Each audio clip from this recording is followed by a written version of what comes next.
Eddie Glaude is given an important warning that I think we need to heed. Let me go ahead and play it, and then we'll talk about it on the other side. But Eddie, another thing that's top of mind for Democrats heading into November is the president's push to, quote, there will be voter ID for the midterm elections, whether approved by Congress or not. I mean, that's actually speaking to Maya's point right there. How does the party navigate that? Can Trump go over states which run our elections?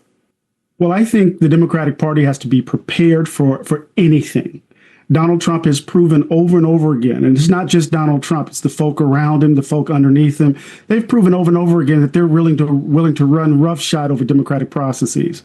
And so I think there needs to be a war room. I think in that war room, they need to be prepared for voter suppression in all forms, the ways in which they're going to count the votes, how he's going to try to deploy. Maybe they might deploy ICE, as Steve Bannon has suggested.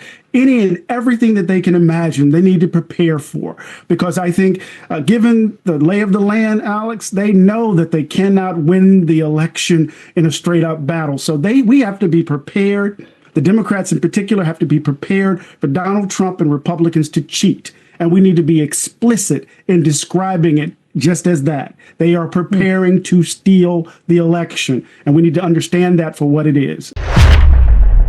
So let me tell you, folks, the election, I don't have any fear that the technical portion of the election will be done fine. However, there are a lot of different ways that Donald Trump and his goons are going to try to muck up the election. One, they are going to use the ICE agents.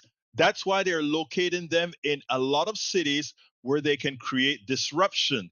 And by having it in cities where they can create disruptions, they expect to scare people. Of course, we know what's going to happen with several of the voter rolls when they attempt to remove people off of the voter rolls. That's why I tell everybody that 2 months before the election, they should be checking their voter registration online once a week and take a picture of the screen once a week that shows you're registered.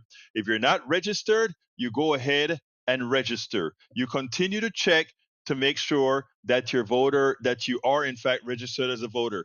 3 months before, or rather 3 days before the 30 days, in other words, at day 33 days before the election, make sure again that you're still registered. Take a screenshot if you're registered. If you're not registered, go ahead and register. But if you were registered before and notice that you were removed from the rolls, you go ahead and report it to us in the media. Report it everywhere that you can find. I want an email, emailed all the different media organizations with the evidence that shows that these guys are trying something. Now on election day, you will have your pictures that shows that you've been registered up to 33 days before the election, show that you've been registered, etc.